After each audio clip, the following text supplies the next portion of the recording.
On September 1st, 2022, the Cleveland Cavaliers traded for Donovan Mitchell. Since then, we've seen 71 points. We've seen this historic scoring stretch, all these 40-point games. You've seen the best season from DG, the PG, continual growth from the likes of Evan Mobley and Jarrett Allen. And now Cleveland has a home playoff series. We're going to talk about it. It's Cavs encapsulated. Hit the like button. Make sure you're subscribed. Let's get into it.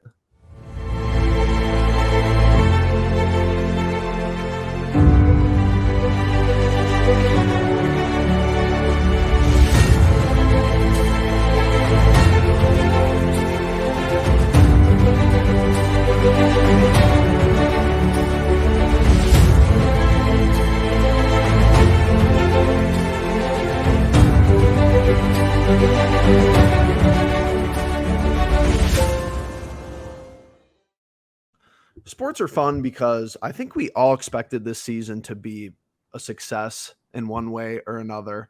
We all knew that trading for Donovan Mitchell was going to make a huge difference. I don't know if we thought he was going to be truly this good, which is crazy to still say. Shout out to him. But we all expected the Cavs to have around this many wins. You know, the 50 win mark, I think, was a good goal, was an obtainable goal, home playoff series. Then we could, roll the dice from there.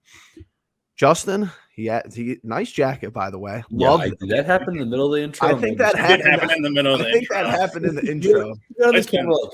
That was crazy. Yeah, I was trying to make it inconspicuous, but the Cavs, they get their playoff spot. They get a home series in the playoffs. Let's go. I went on the shop because I occasionally, peruse the shops and the online stores and look for some cool merch. Jeff knows I love my merch, but found this thing freaking sick. It's got my favorite part of the Cavs colors, the orange and the blue together. It's honestly so sick. It's got the patches on the side. All the logos. Awesome. And it's honestly super That's nice. super sweet.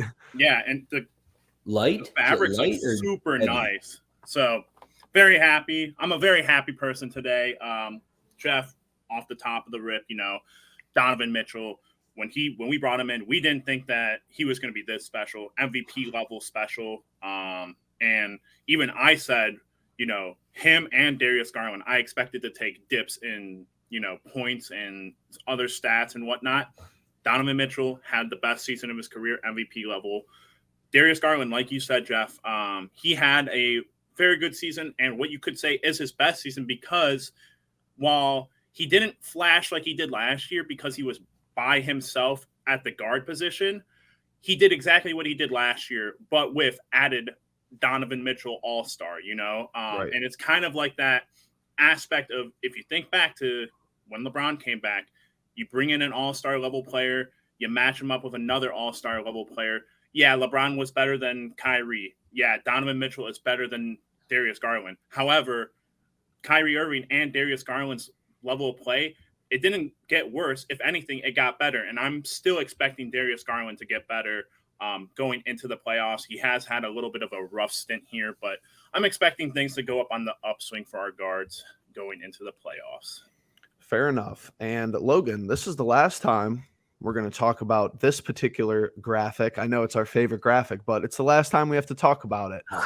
You've been somebody from the get-go, I think very astute observation is that 50 wins, this was going to be a competitive Eastern Conference. I think you were one of the first people to say that and, stick to that before the season even started, after all of our offseason moves. And you're 50-30, and we are locked into the 4 seed. There's no mobility either way, up or down. So just continue on what you've been saying all season long. What a really competitive NBA season, and just a good spot for the Cavs to be in. It's the worst time to be good. The Eastern Conference is fantastic. And listen, as a basketball fan, that's awesome. That's great.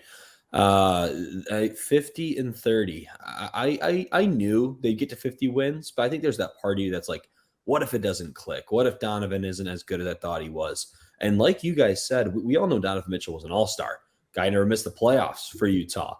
But I think we didn't know just what he had until he was wearing wine and gold. I mean, 4 straight 40-point games. What is it, 13 now 40-point games in the season? Cavaliers record? It could be 12. I think it's 13. It's just been a season to remember. And I saw a tweet yesterday that was like, "This is one of the most fun seasons of Cavs basketball I've ever watched," and I think that's true. I think I'm more invested in this season than I have been for some of the LeBron years. To be honest, it's a naturally grown, greatly done rebuild that's getting to this point. Now the pressure's on, right? Got to win the one playoff series. That's the way I look at it. That's the way I'm going to see it.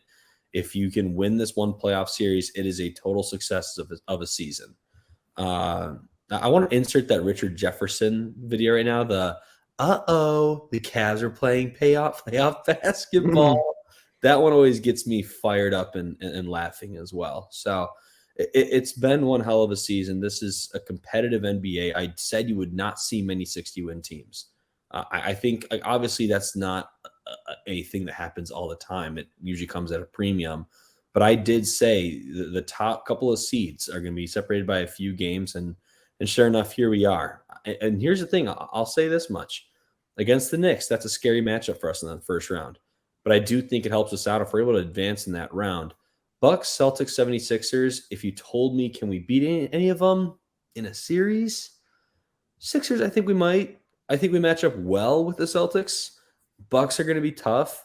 I think that the Cavaliers, this is a type of team that if they get the right win at the right time and find the right footing, the right rhythm, they can compete with anybody in the Eastern Conference. So it's going to be fun, and I hope it doesn't end sooner than I would like. One point I just want to really quickly hit on with Logan that he brought up. The point about being more invested in the Cavs, not only the Cavs, I would say, but you made a great point. Oh, I mean, you've made many great points, Logan. You're a very smart basketball man. But you talked about how the Eastern Conference now is tough. Back when LeBron was here, I don't know if those teams weren't, I wouldn't say that they weren't tough, but I definitely say that they weren't at the level of what the NBA is now in terms of being equal. We don't really have, super teams anymore. And honestly, they've tried to make super teams and they haven't worked out. Now we'll see how it goes in Phoenix, because I think that's the only true team that's out there right now. But like you said, the entirety of the Eastern Conference and the Western Conference is like really not wide open, but very competitive, at the top level, very competitive, at the bottom level, even very competitive.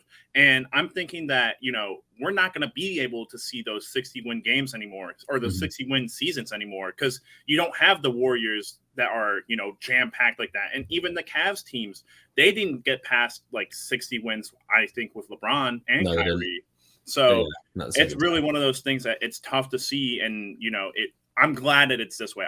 I would much more prefer to see that we're like barely 7 games back from the first spot and we're at 4, that's impressive in my mind. You know what the thing is, though? Jeffrey said this last time we were talking about this graphic. So here's the only thing I'm going to point out about that graphic and to tell you how important last night's win was. 1, to get to 50 wins. It's an accomplishment just in general. But 2, that home court advantage, because look at that away record. Look at the away record for the Bucks, Celtics, Sixers, Knicks, all of them over 500 by quite a few games. We're sitting at 19-21 away. Whoa. This home court advantage is absolutely great massive. At home. You got to start out 2-0. To me personally, I think you got to start out 2-0 against the Knicks, and that's why that win last night and securing the spot. We probably would have eventually gotten there. We probably would have eventually secured the 4 seed, but it's nice to end the pressure with 2 games to go in the season. And another thing, I think it's important, the home games, the first 2 games at home, Logan, great point. But what I will applaud JB for specifically is getting them playing the correct basketball for the most part at this point in the season. So if you saw those standings, we're 7-3 in our last 10 games. So you have 2 more games before the season ends. We are on the right upswing as far as production. I'm not sure if the defense has totally been there in all of these games. I think last night was definitely serviceable, but even that game against Atlanta, I just don't know if it's an Atlanta thing, but we just have a hard time defending them. I think that the defense could be ratcheted up a little bit headed into the playoffs, but what I'm curious to see is and it happens every year recently that I've been following the NBA and the playoffs. The refereeing, the officiating gets a lot tighter in the playoffs. There's less foul baiting. There's less regular season nonsense. They don't want guys going for, maybe it's not that they don't want it, but there's less guys who have, big playoff performances. That's why they're so, unique and they're so memorable when you have a couple guys go for 40, because it's like you're not getting 15 free throws. And that's why you see some people who are really good in the regular season struggle in the playoffs in prior years. Trae Young, we'll see how Embiid does in the playoffs. I know he's had good playoffs in the past. And Donovan Mitchell gives you that boost where he's had success in the playoffs. He's been able to score efficiently in the playoffs. That's why it was such a great, thing to get him, because he isn't artificially manufacturing his points in the regular season. He actually plays in the playoffs. Now, these next two games, because I just want to hear thoughts. We don't really have, besides, the main point of the episode is the home playoff series. Obviously did a great job at home, 31-9 at home so far, Rocket Mortgage Fieldhouse. What do you think the approach is for these next two games? Do you get people involved that maybe you want to try to see in the playoff rotation, or how do you manage the minutes going forward? Justin, I know that's your big thing. JB and his minutes, go to Justin. That's yeah, facts. it's disgusting. I mean, on one end, I really want us to win these last two games so that I can win the fucking, I'm not win, but be correct about the predictions overall, so I can hold something over Logan. You can tie me. Anyways, yeah, I'm of the mind that Jeff brought up a good point that JB might not exactly rest guys, but I think that he'll play them and hopefully put them on a minute restriction of 20, maybe 25 minutes. I don't think, again, everyone that is playing that's in that core four, 25 or 26 and younger, I'm not in fear of one of them really getting hurt or overexhausted, but I do need guys like Dean Wade to really find his positioning in this lineup. I don't think he's not going to be in the starting lineup after Okoro comes back, and that's another thing that we'll have to talk about eventually. And Jeff, to your point that you were talking about for the last four games, the defense falling off. Talk about the two game. Was it the Indiana game where where Dean started and they pretty much they didn't force him to play, but they had him in the rotation, and you said, I enjoy this being a concerted effort from JB to make this happen. Yeah, with Jared Allen being out, and he came back obviously, and we needed a three. They put Karras back on the bench because they knew that's where Karras was going to be come playoff time. They needed someone obscure who it's not going to throw them out of whack, because again, we've had this conversation with Karras and Okoro. They get thrown out of whack when they're thrown, into the starting lineup, out of the starting lineup, whatever, when they're not needed to. Dean Wade, he's an inconsequential player. If he plays well, then great. We get a guy who can guard the 4 and 5 positions and also spread the floor on offense. But at the same time, I also need other guys to get that time. I need the Chetties to get his time. I need him to get his shot down. I need Lamar Stevens to, in case of an emergency, be able to step up for an Okoro, for a Levert, and Ricky Rubio. It would be nice to get him a little bit more uppage in time, because I think his playoff experience is going to be huge for us. He needs to be part of that 8-man rotation going into this playoff series, because I don't see us winning it otherwise. Logan, what are your thoughts? Is it full rest mode, or is there some experimentation where you play some guys? Yeah, I mean, these rotations, personally, this is the rotation I'm throwing out. Howell Neto, Danny Green, Lamar Stevens, Isaiah Mobley, and Mamadi Diakite. Personally, in a perfect world, if things are really looking rough in that game, and maybe you want to get to 51 wins so I can be right, throw in Karras for a few minutes. Darius, here's 2 minutes. No. What about Sam Merrill? Wait a minute. Maybe Sam Merrill gets the start over Danny Green. Okay, no, I can rock with that. No, Neto. You're not going to say Neto. This is what I'm expecting. I'm expecting that 37-point outing like Jordan McRae had in 2016, the season finale against Detroit. That's what I need. I need some of that. Okay, well, we're going to lose the Orlando game. Spoiler for my predictions. Whoa. I think we start resting immediately. We got our 1 game in Orlando. We don't need to get 2 in Orlando. There's no point. Orlando's going to play their guys realistically because they're like a young team and they want to play and see every single minute of and see who's part of their rebuild. They're a good young team. Give them a lot of credit for what they're doing. I think there's something special to bring in Orlando. Nonetheless, I think we rest our guys in Orlando. And I think usually the season finale, you're playing obviously the guys that don't get opportunities, but you're at home. It's been a fun season. I think the Cavaliers would rally enough, but I think that's my 5-man rotation personally. That's what I'm starting. I want to see Isaiah Mobley get a lot of minutes these last 2 games. Just see what he's got. Let's see a few things from him, because he could end up backing up his younger brother, in the future if he does have enough. What'd you say? I highly agree with that. I think Isaiah is going to have to be. I think if you're thinking about free agency and the draft and whatnot, I honestly don't think there's a lot for us to do, and I think that Isaiah is very much in the plans for next year. So I like the idea of getting him some time. Honestly, so I think JB sits everybody. Just out of principle, because if there's you play them, you're doing something wrong. I mean, there's no upside to playing, and then people, depending on. So this game is the 6th tomorrow. Now, there is some argument to be had because the playing game is first, because they do this because they implemented that.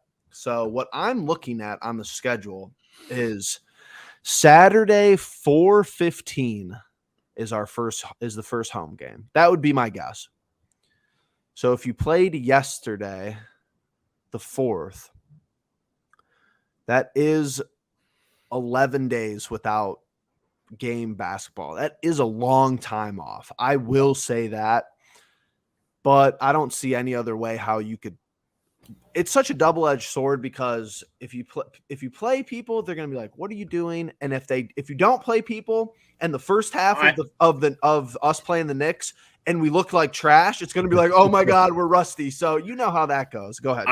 I think it'll be interesting to see what the actual outcome is, because if I'm JB, the easiest thing to do here, and I don't know what you guys think of this, because I feel like some people would take it in one way and take it in another, but I would personally, if I'm JB, go and talk to the dude with the experience. Go and talk to Donovan Mitchell. He's your all-star guy. He's the guy who's been there. He's gone through playoff series. He knows more than JB. He does know more than JB. And sometimes, and listen, that's how LeBron was. Legitimately, that's how LeBron has always been. He's always voiced his opinion, and he's always, he's the best player in the league. That's a great call. He has that, level to stand on. And Donovan Mitchell, in my opinion, has a level to stand on where he should, if he's not being asked, be able to stand up on a show box and be able to say, hey, me, Darius, and Evan and Jarrett should play 20 minutes a game, or 20 minutes tomorrow night, and rest the final game, But my only other rebuttal would be,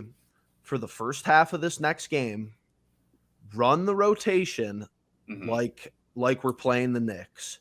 Yeah, I agree with that. Because what you said, Justin, I can't even remember this last Knicks game because Okoro was out. Yeah. So here, my issue is I just don't see Dean Wade getting any minutes in a Knicks series. Yep. He's the most awkward. He really doesn't have any assignment. It's not like it's, where we talked about Dean Wade earlier in the season, where if you play a 4 who he could guard, maybe he gets some minutes. Yeah, I wouldn't want to put him on Randall, to be honest. It's like, what are your matchups for this first round? Okoro's healthy, and according to Twitter and everybody else, he's going to guard Brunson, which I think is fine. Jeff, just really quickly on that, I love being able to get finally into the playoffs and get into the microscope of the playoffs, and actually be able to get to that conversation of, all right, yes, we're playing against elite players now. We're not just playing every day, the Pistons, the Magic, the whole game whoever. plan changes too. Exactly. Means something. This is where you make your name for, if you're that great defender. Because to be personally honest, I'm not a huge stats guy, but his stats do not show that he's the best, defender on the team. Who? Or Okoro. Okay, yeah. And so my point is, I'm an eye guy. I believe that his defense is very good, but it doesn't translate to the box score. I need to be able to see that in a playoff series. I need to be able to see it in the box score this time, though. That's the difference. He's not a stopper. He's not like a lockdown guy all the time, I don't think, is your point. Yeah. Well, it's not that he's not a lockdown guy, but it's more that, like, against Trae Young, you're not going to stop a Trae Young unless he's played, however many games he played straight going into that Miami series and he poops out. But, limiting guys. Brunson went for 40 on, Lamar and different matchup guys. Mm-hmm. Keep him to 20. That's all we're asking. Keep him to 20. And then we'll win those games easy. If you keep Brunson to 20, I'm not worried about Barrett and I'm not worried about Randall. But if Brunson pulls up for 40 again, then I have to ask Donovan Mitchell to go for more.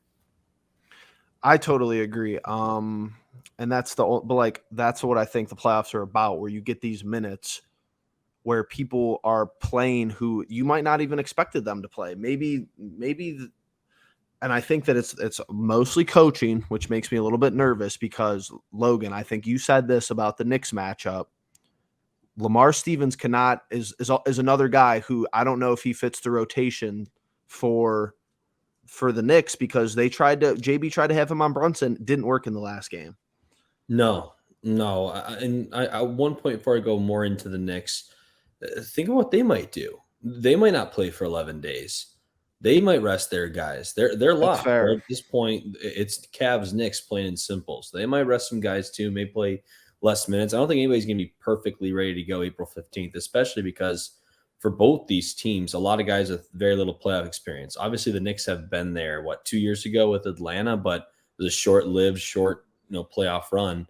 But that is experience nonetheless. So that is something you have to think about. But I think what does fear me the most going into that next series is who's going to be more rough and rugged. Usually it's New York. That's how they are. That's fair. Cleveland is a blue collar city. It is that way. We have that persona, but who's going to really exemplify it in the playoffs? Who's going to win the rebounding battle? Because lately it hasn't been us, but it should be us. Mm-hmm. I think that's the great thing about this Cavaliers lineup is you tend to go 8 deep in the playoffs. You do. But if things aren't going right, there is plug and play players up and down this roster that plug and play for a minute or for 2-3 minute segments and get yourself right. So it's just an interesting and a little bit scary series. I mean, what their strengths, the Knicks' strengths are our weaknesses.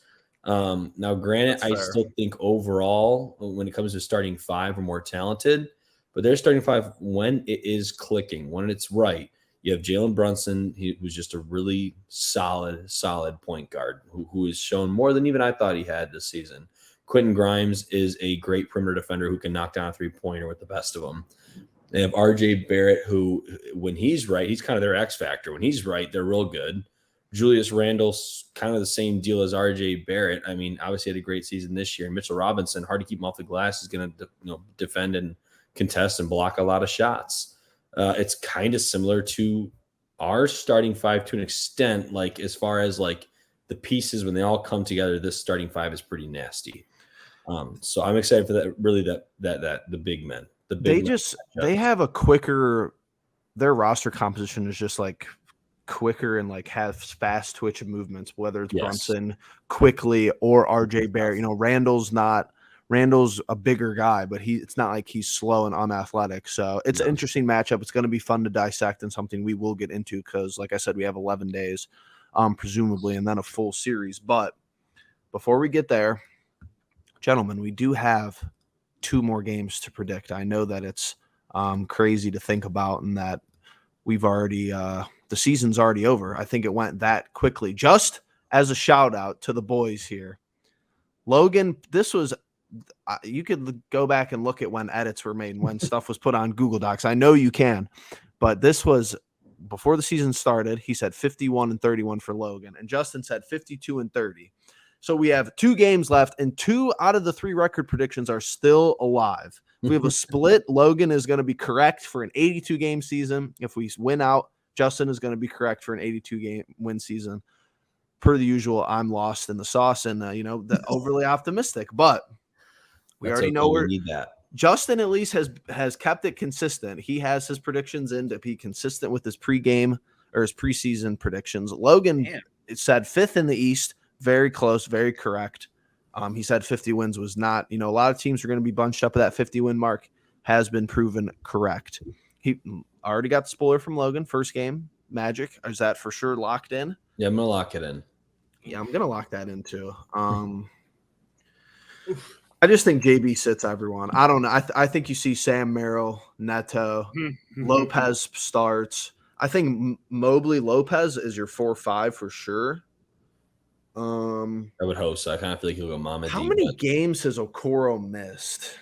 4. See, this is what's making me nervous because in the past he has a track record when he misses time. yeah, he Yes, comes back and He comes back very flat. So I'm extremely nervous for him in the playoffs because I don't think he's going to play these last 2 games. Maybe you see him get some run just to get some run if he's healthy and feels good. We said maybe Charlotte game. I think that makes the most sense. I think you rest everyone except maybe him for the second game. But I'll take the Cavs winning the last home game of the season because that just seems logical to me. Yeah, go ahead and give me the Cavs as well. And with that, I have secured my second straight season as predictions champion. Yeah. That's fair. 2 in a row. Wow. Logan, building a dynasty on and off the sand volleyball court. 5-time champ, baby. That's fair. That's fair. That's awesome. All right, boys. Yeah. Cavalier season, pretty much a wrap. Obviously, we will be back. I just want to hear your guys' some final thoughts. If you have anything, what's been your favorite moment of this season? And yeah, maybe we could go from there. Favorite moment. It's hard to pick just one. I want to say the absolute murder of Watanabe was probably up there. Is that better than 71 or just as good? I think the thing with me is I used to always love the dunk contest, and I was so upset when we got Mitchell because I realized that he had already done the dunk contest for Utah, and that I will never see him do it in the Cavs or for the Cavs.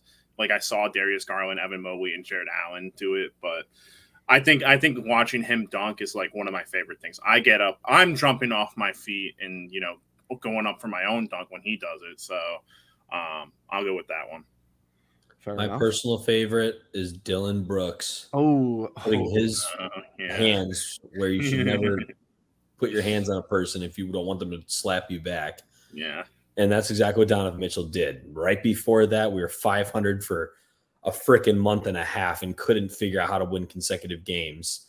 But that was the moment the Cavaliers woke up. We started seeing who they can be in the playoffs. So thank you, Dylan, so much for that crap. I hope to see you in the finals, and we'll see. But that would be fun. That's personally my favorite moment. Obviously, 71 points. One day in the future, but I'm going to take the Dylan Brooks moment as my favorite. Oh man. So I think an underrated play of the year is when Robin Lopez was falling backwards and just threw that shot up and it went in. I think that's forgot about because he just doesn't play. But I'll have to say the 71-point game, just because I didn't even know what I was watching that whole night, and that was just a very bizarre game for that to happen. I feel like, and just I probably will never forget that night just because I watched that whole game from start to finish, and there was this. I didn't even know how many points he had at one point. I just knew every possession was going through him, and we've seen that so much. That's been the theme of the year, where if we need a bucket, we just go right to him. So just had you completely, just like him in that game, you were just completely brain dead like the rest of us. I was holy heck. He was just going crazy. I've never seen anything like that in person. It does become one of those things though, Jeff, where it's like, if they're not putting up the graphic, you're like, what is he at right now? Like he's gotta have 50. And then it's like, oh my God, he has 60, it's like, but the whole broadcast and everything, just being a part of, some sports broadcasts in college and what have you, they show the Jumbotron. It's like 71 points, like the whole thing from start to finish.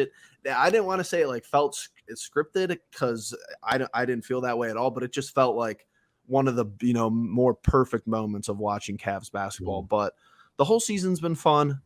We've had a good time covering it with you guys. Like I said at the top of the video, hit that like button, hit that subscribe button. I apologize for the technical difficulties. We'll get it sorted out. We have to get it sorted out for the playoffs. I'm hopping on Amazon and Google simultaneously as soon as we're done recording here. Any last words? Any final thoughts, comments? All good? Go Cavs. All good. Shout out to Logan, two-time winner of the predictions. Good for him. Basketball, sharpest basketball mind that I talk to on a regular basis. Wow. So, Thank you. True. as Very far as true. that goes, it's been Cavs Encapsulated. 3 most important words as the Cavaliers are home playoff bound. Before we see you again, whether it's a Logan short, whether it's a live stream, whether it's another upload, let them know.